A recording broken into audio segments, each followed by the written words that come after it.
आदाब, आप देख रहे हैं दी वर्ल्ड रिलेशन। दिन भर की कुछ अहम खबरों के साथ में शारिक पीरजादा।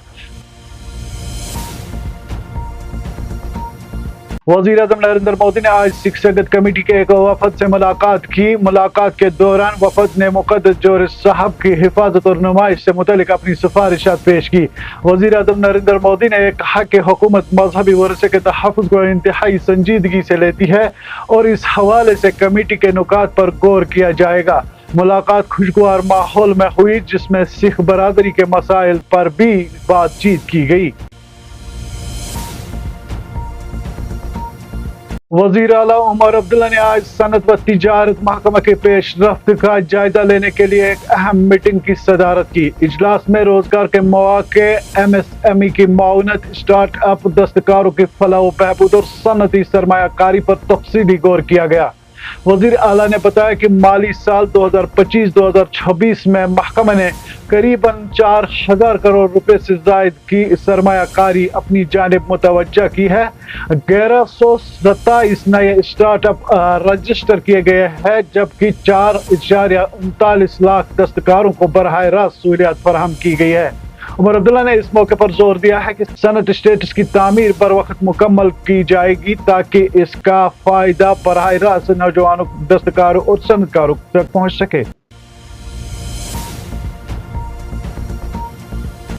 लेफ्टिनेंट गवर्नर मनोज सिन्हा ने आज एक तकरीब में बतौर मेहमान खुसूसी शमूलियत की और तकरीब में खिताब करते हुए उन्होंने कहा कि नई नस्ल को मुकामी बोलियों और लहजों की अहमियत को अपनाना होगा। उन्होंने कहा कि दुनिया के किसी भी मुल्क में भारत जैसी लिसानी वरासत बाकी नहीं पाई जाती है। एलजी मनोज सिन्हा के मुताबिक भारत की असल ताकत इसके कसीर लिसानी और कसीर सकाफती सरमाया में छुपी हुई है और ये सब की जिम्मेदारी है कि मादरी बोली को परवान चढ़ाए और इनको आने वाली नस्लों तक पहुंचाए। उन्होंने कहा कि बोलियां सिर्फ राबिते का वसीला नहीं बल्कि रिवायत, तारीख और शिनाख्त की आईनी दार भी है। इसलिए नौजवानों को चाहे कि वो इनके फरोग और बका को अपनी जिम्मेदारी समझे। पीपल्स डेमोक्रेटिक पार्टी की सदर और साबिक वजीर आला महबूबा मुफ्ती ने मरकजी वजीर दाखिला अमित शाह को एक खत लिखकर जम्मू व कश्मीर लिबरेशन फ्रंट के सरबराह यासीन मलिक के मामले को इंसानी हमदर्दी के तनाजुर में देखने की अपील की है।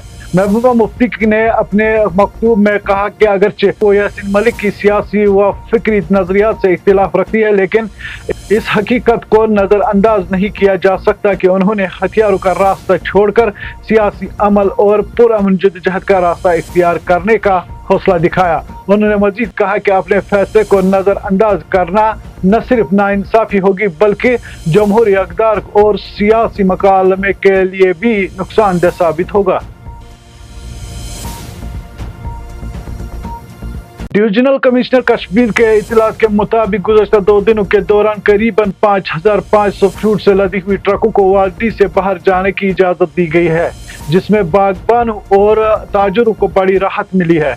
उन्होंने मजीद कहा है कि ईंधन की सप्लाई भी तेजी से बहाल की जा रही है और पेट्रोल की किल्लत आज शाम तक खत्म हो जाएगी। डिविजनल कमिश्नर के मुताबिक जिला इंतजामिया और ट्रैफिक पुलिस के मुश्तरका काविशों की वजह से शहरा पर गाड़ियों की नक्लो हमल को तरजीही बुनियादों पर मुंतज़िम किया गया है ताकि फ्रूट सीजन के दौरान ताजरों को किसी किस्म की दुश्वारी पेश न आए। अहदेदार ने इस उम्मीद का इजहार किया है कि आइंदा दिनों में फ्रूट ट्रांसपोर्ट और ईंधन सप्लाई का अमल मजीद हमवार होगा। जम्मू व कश्मीर लिबरेशन फ्रंट के सरबराह यासीन मलिक ने दिल्ली हाई कोर्ट को बताया कि वो दहशतगर्द नहीं बल्कि मुतवातिर भारतीय हुकूमतों ने इन्हें कश्मीर पर अमन बातचीत में शामिल किया है। उन्होंने इल्जाम लगाया है कि इनकी सियासी और सफारती राबिते को बाद में साजिश करार देकर इनके खिलाफ मुकदमे बनाए गए। मलिक ने कहा कि उन्होंने अटल बिहारी वाजपेयी के दौर में सीज फायर की हिमायत की, दस्तखती मुहिम चलाई और हत्ता कि पाकिस्तान में हाफिज सईद से मुलाकात भी भारतीय एजेंसियों की दरख्वास्त पर की, मगर बाद में इसी मुलाकात को इनके खिलाफ इस्तेमाल किया गया। दिल्ली हाईकोर्ट के 2 ट्रिब्यूनल्स ने मरकज की जानिब से आयद की गई पाबंदियों को बरकरार रखते हुए मीरवाइज उमर फारूक की क़यादत वाली अवामी एक्शन कमेटी और मौलाना मसरूर अब्बास अंसारी की जम्मू व कश्मीर इत्तेहादुल मुस्लिमीन को गैर कानूनी तंजीम करार दिया है। ट्रिब्यूनल ने قرار دیا ہے کہ پیش کردہ شواہد سے یہ ثابت ہوتا ہے کہ دونوں جماعتیں ملک کی سالمیت اور سلامتی کے خلاف سرگرمیوں میں ملوث رہی ہے، اس لیے ان پر عائد پابندی درست ہے۔ ریلوے حکام نے جموں سری نگر ہائی وے بند ہونے کے باعث مسافروں کی سہولیات کے لیے بڑگام سے کٹرا تک خصوصی ٹرین سروس شروع کی ہے۔ یہ سہولیات 19 سپٹمبر یعنی آج سے 3 اکتوبر تک روزانہ فراہم کی جائے گی۔ ریلوے حکام کے مطابق بارشوں اور سڑک کو نقصان پہنچنے کے بعد یہ اقدام مسافروں کی آسانی کے لیے اٹھایا گیا ہے۔ خصوصی ٹرین بانہل سے کٹرا اور کٹرا سے بانہل روزانہ مقررہ وقت پر چلے گی اور راستے میں متعدد اسٹیشنوں پر رکے گی۔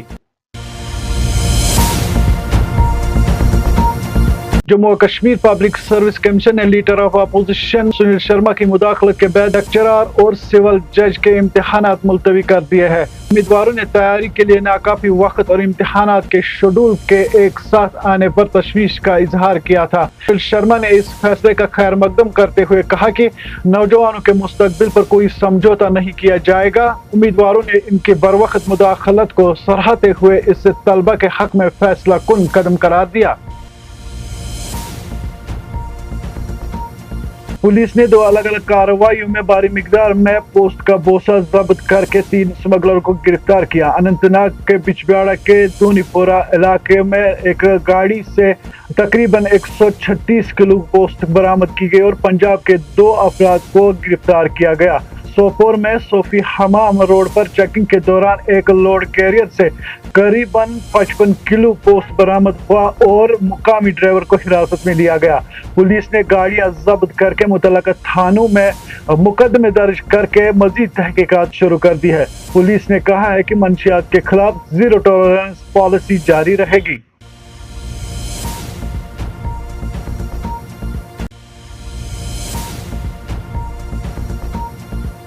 آج کے لیے بس اتنا ہی۔ بنے رہے تازہ ترین تفصیلاتوں، مراسلوں، سیاسی و سماجی اقتصادی خبروں کے لیے دی ورلڈ ریلیشن کے ساتھ۔